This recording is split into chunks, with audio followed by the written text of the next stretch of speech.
Encre d'histoire, Plume et Voix, Alban de Maigret.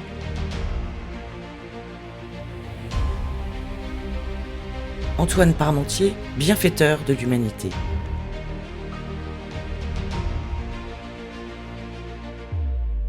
S'ils n'ont pas de pain, qu'ils mangent de la brioche.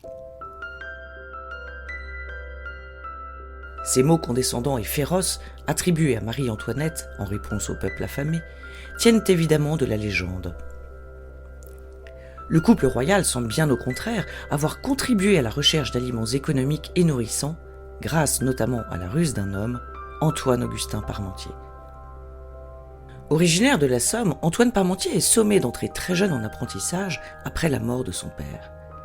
Tout en étudiant le latin avec l'abbé Daugy, qui seconde Madame Parmentier dans l'éducation de ses enfants, l'adolescent entre comme commis chez un apothicaire de son village. En 1755, à l'âge de 18 ans, il gagne Paris pour approfondir sa formation.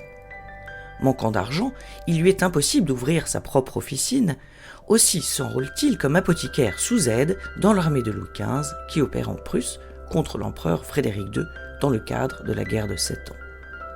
Dans une action de bravoure où il monte en première ligne chercher des blessés, il est fait prisonnier. Nourri exclusivement d'une bouillie de pommes de terre, l'apothicaire en remarque les vertus nutritives et ne constate aucun effet secondaire du tubercule qui, en France, vu d'un très mauvais œil, est réservé aux cochons. Captivité providentielle dans les geôles prussiennes. La papa des Incas a été découverte par les conquistadors dans la région du lac Titicaca en 1570 et renommée Solanum tuberosum esculentum. Rapportée en Espagne sous le nom vulgarisé de patata, puis exportée dans toute l'Europe, elle a mauvaise presse dans le royaume de France où on l'accuse de toxicité, de véhiculer la lèpre et bien d'autres plaies encore. Monté en grade au cours de la campagne où il a manifesté bon sens et intelligence, lors des fréquentes dysenteries, Parmentier s'investit d'une mission humanitaire sitôt rentré en France, réhabiliter la pomme de terre. Déjà se profile l'ombre d'un grand savant agronome.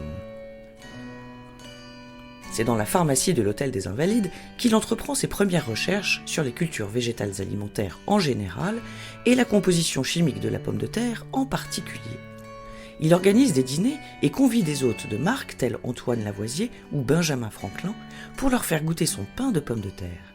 Ce qui fait dire à un journaliste du Journal de Paris que la pomme de terre est, je cite, la découverte la plus importante du siècle. Devenu apothicaire-major des armées, il participe à un concours lancé par l'Académie de Besançon sur les aliments végétaux capables de substituer ceux communément employés en cas de disette. Elles sont alors courantes et provoquent de graves crises sociales et économiques dans le royaume. Des 7 mémoires rendues, l'examen chimique de la pomme de terre de Parmentier reçoit la palme.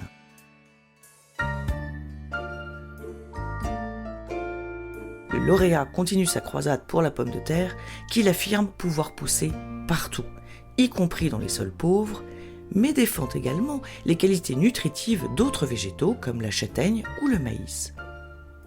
Obtenant 54 arpents de terre appartenant à l'armée sur la plaine des Sablons à Neuilly, Parmentier y cultive des pommes de terre. Il prend soin de faire surveiller le terrain le jour afin d'attiser la curiosité des passants et leur faire croire à la valeur extrême des semis, si bien que la nuit, les champs sont dévalisés. Une astuce promotionnelle plutôt maligne pour vulgariser le fameux tubercule. C'est alors qu'il joue son coup de maître, en offrant à Louis XVI des tiges fleuries de pommes de terre que le roi s'empresse de porter à la boutonnière de la reine. Il faut reconnaître que la fleur est plus séduisante que le tubercule. Ravi, le couple royal demande à goûter les parmentières et leur promoteur s'entend saluer par le roi en ces termes, je cite « La France vous remerciera d'avoir trouvé le pain des pauvres. Nous sommes en 1786, à l'aube d'une famine qui verra flamber le prix du pain, une raison supplémentaire à la révolte populaire qui va prendre l'ampleur que l'on sait et coûter sa tête au roi. »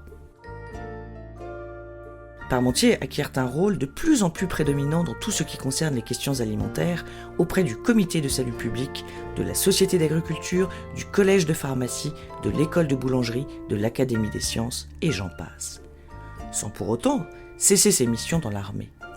Il survit à la Révolution et gagne du terrain sous le Directoire et le Consulat avec une patate incroyable. Auteur d'une centaine de traités et mémoires, le précurseur de la chimie alimentaire explique sa motivation, je cite « Mes recherches n'ont d'autre but que le progrès de l'art et le bien général.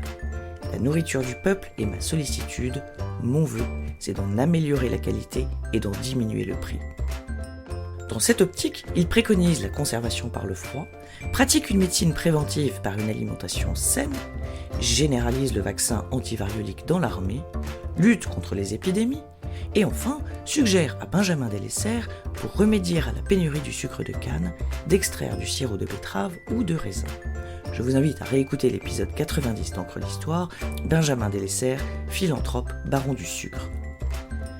Nommé premier pharmacien de l'armée par Napoléon Bonaparte en 1800, il collabore avec les docteurs Pierre-François Percy ou Dominique Larrey pour la réorganisation du service de santé des armées. Charlotte, Amandine, Belle de Fontenay, Pompadour, Désirée, Annabelle, Allot, Sauté, Frites, Dauphine ou encore en robe de chambre, comme le dit monsieur le marquis de Cussy, préfet auprès de l'empereur, je cite la pomme de terre et le légume de la cabane et du château. Pourtant, retenir du nutritionniste, hygiéniste, agronome et chimiste Antoine Parmentier uniquement son rôle de promoteur de la pomme de terre serait un hachis réducteur pour cet honorable membre de l'Institut que l'on peut sans exagérer qualifier de bienfaiteur de l'humanité.